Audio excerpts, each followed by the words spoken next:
So the best part about being in a photography class is getting to see everybody's work and getting to share yours, to give feedback to others, and to receive feedback. So we are going to be incorporating the use of Google Slides. So hopefully you guys have some experience with Google.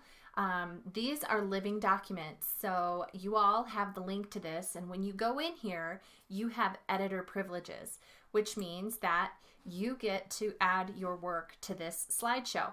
So for example, let's say I want to add a photograph to this slide right here. And let's say I did the bokeh assignment. So I'm going to call it bokeh by Girot. And I'm going to put my first initial and last name. And remember to never put your full name. Always just a first initial and last name is perfect. And we'll know who you are. So you can go to Insert, Image, Upload from Computer.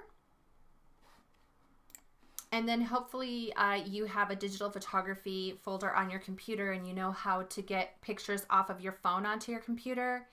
If you don't know how to plug in the USB cord onto the computer and copy and paste photos over, then you can just email pictures to yourself and then download them to your digital photography folder from your email. Okay, does that make sense? Or yeah, that's about all the information I'm going to give you on that. Hopefully you can figure that out.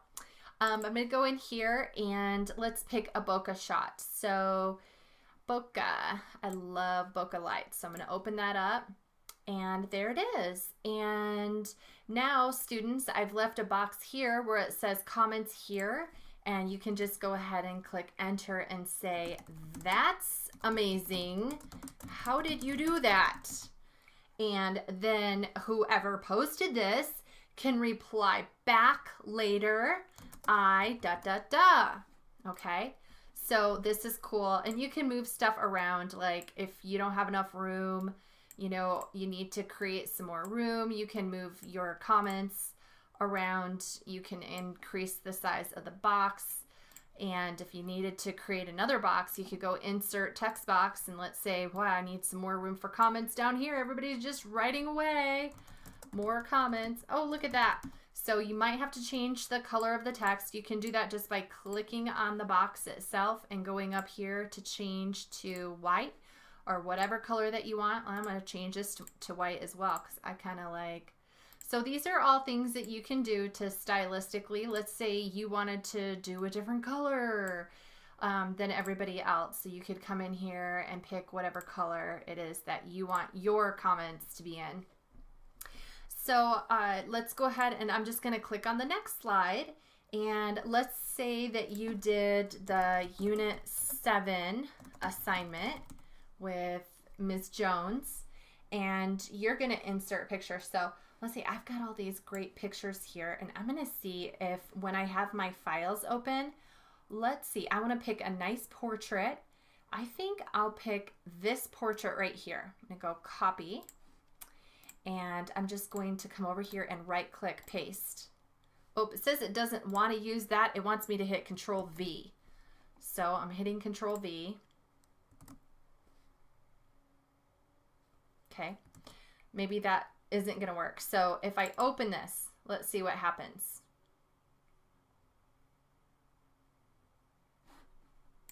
Okay, so I opened it up. I'm going to right click on it now and copy and then come over here to the slideshow. I'm going to hit Control V for paste.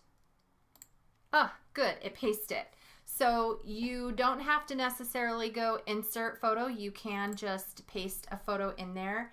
And then look at all these great shots. So this is a portrait, right? But what's really cool is that it also has the bokeh effect. You guys know what bokeh is? That is when the background is blurry and your subject up close is sharp. So let's go ahead and take a look at some of the images I have. This is just a nice portrait. What's cool about this portrait?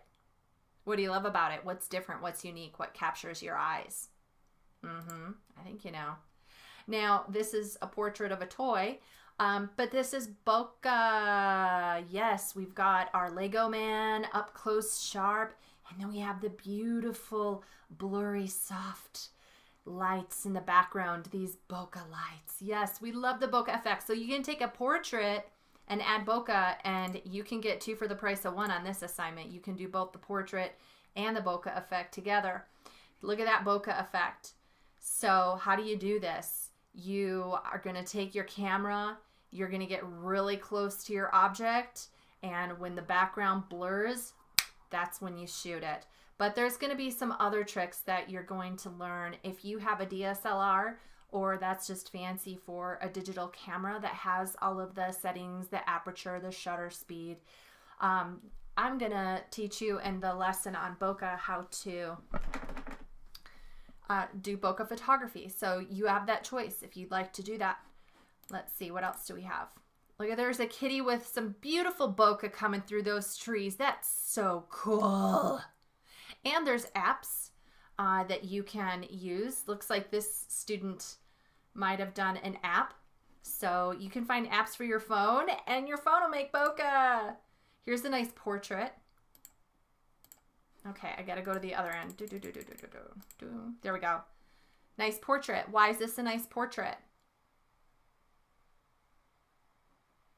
For many reasons. I'm gonna let you think that one through. But one of the reasons I like it is that bokeh effect.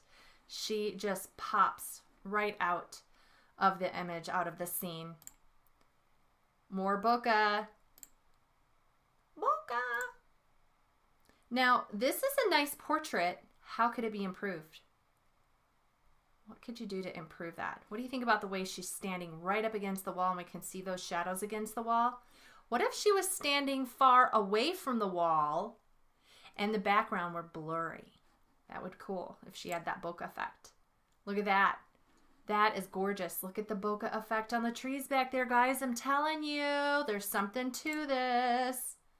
Same thing. Great photo, fun, captures that expression, but she's really close to the door.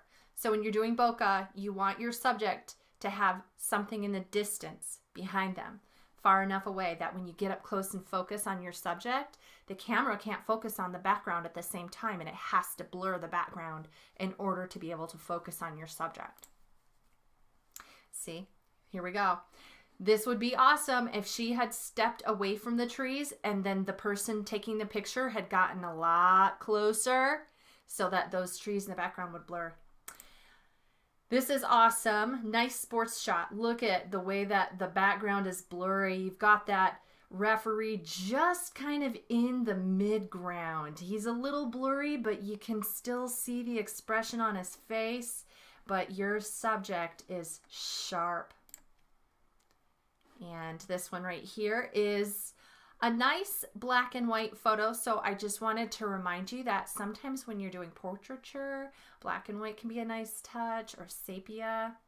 I would add a little contrast. I don't know if that's something that you've learned yet, but really tighten it up so that you have some nice crisp whites. This page should be white, not gray.